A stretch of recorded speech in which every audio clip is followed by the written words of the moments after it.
Hi friends, আমি শান্তনু বলছি। আমার ইউটিউব চ্যানেলের নাম শান্তনু ওয়ান পিজন্স কেয়ার। তা গরমে তোমাদের যে রুটিটা শেয়ার করব বলেছিলাম, সেঁকা যে রুটিটা হবে পায়রাকে দেওয়ার জন্য, তা সেটা আজকে আমি তোমাদের সঙ্গে শেয়ার করতে চলেছি।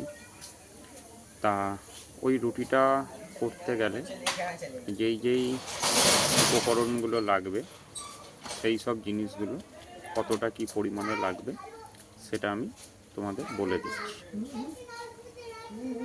গম লাগবে 1 কেজি, মাইলো লাগবে 400 গ্রাম, ডালিয়া লাগবে 500 গ্রাম, পপকর্ন 100 গ্রাম, ছোলা 100 গ্রাম, মটর 100 গ্রাম, রাজমা 100 গ্রাম, জব 150 গ্রাম, পানি ফল 150 গ্রাম। পানি ফল বলতে পানি ফলের আটা। আর গোবিন্দভোগ চালের আটা লাগবে 100 গ্রাম। এবার পানি ফলের আটা আর জবের আটা এই দুটো তোমরা গণেশের পেয়ে যাবে। গণেশ যে কোম্পানি আছে সেই কোম্পানির এই দুটো আটা পেয়ে যাবে। ভালো কোনো মলে যদি খোঁজখবর নিয়ে দেখো, দেখবে ওখানে পেয়ে যাবে। তা এবার বাকি যেই সব উপকরণগুলো আছে সেগুলো যেভাবে আমরা গরমে শীতের সময় রুটি বানাই সেমভাবেই রুটিটা আমরা তৈরি করবে।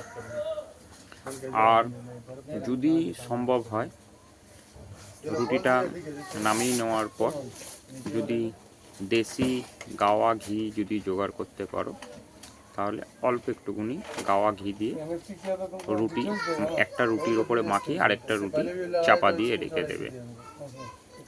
কেননা গরমের সময় ঘিটা খুব ভালো কাজ করে। তবে ঘি দিলে একটু পেটের দিকেও লক্ষ্য রাখতে হবে। অনেক সময় ওদের পেটের সমস্যা হয় ঘি খাওয়ার ফলে।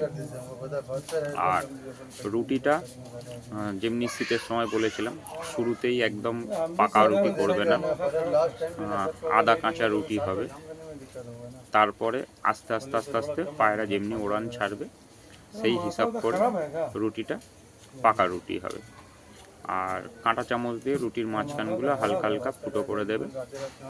আর অতি অবশ্যই চেষ্টা করবে যে পায়রাকে গরমের সময় 2 থেকে 2.5টার ভেতরে পায়রাকে খাইয়ে দেওয়ার জন্য।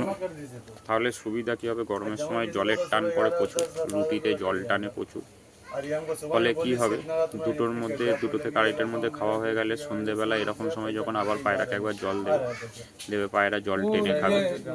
আবার যখন রাত্রিরে ঘোল দিতে উঠবে তার আগে একবার জল দেখবে তখনও একবার পায়রা জল খেলে দেখবে পায়রার বডি ফিটনেস খুব ভালো থাকবে। শরীরে পর্যাপ্ত পরিমাণে জল থাকলে পায়রার বডি ভালো থাকবে।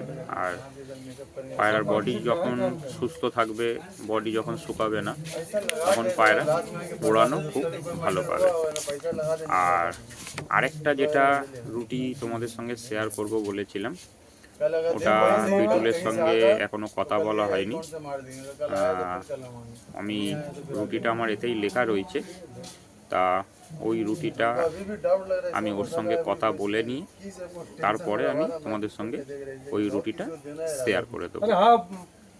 তা বন্ধুরা, আশা করব এই রুটির ফর্মুলা তোমাদের বললাম, আর বাকি যেই সব উপকরণ তোমাদের বলবো, ঘোল প্লাস ঠান্ডা জল, পায়রা উড়ে আসার পর পায়রাকে সামাল কিভাবে করবে, পায়রা ফ্লাইংয়ে যাওয়ার সময় কিভাবে যাবে।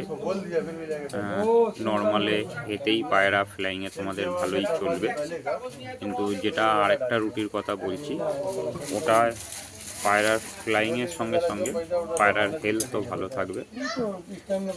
আর যেটা তোমাদের বলা হয়নি, যদি সম্ভব হয় তাহলে এই রুটিটার মধ্যে 1 চুটকি আমলা পাউডার দিয়ে দেবে। 1 চুটকি আমলা পাউডার দিয়ে দেবে, তাহলে পায়রার ডাইজেস্টিং করতে আরও সুবিধা হবে। তা বন্ধুরা, আপাতত এইটুকুনি। তোমরা অতি অবশ্যই চেষ্টা করবে ভিডিওটা শেয়ার করার জন্য। তাহলে কি হবে যে আরও যেসব নতুন ভাইরা শখ করতে চায় তারাও আমাদের সঙ্গে এগিয়ে যেতে পারবে, তারাও অনেক কিছু শিখতে পারবে। আমি আগেও বলেছি যে আমি হ্যাবক কিছু জানি না, আমি কোনো বড় ওস্তাদ না, আমি একজন সাধারণ তোমাদের মতোই। তবে আমি যেইটুকুনি নিজে শিখতে পেরেছি সেইটুকুনি আমি তোমাদের সঙ্গে শেয়ার করছি। যেহেতু আমি এইভাবে পায়রা এত বছর উড়িয়েছি, সেহেতু যাদের ঘরে ফ্লাইং করার পায়রা আছে, যারা ওড়ার ক্ষমতা রাখে, তারা ভগবানের আশীর্বাদে উড়ে নেওয়ার ক্ষমতা রাখবে।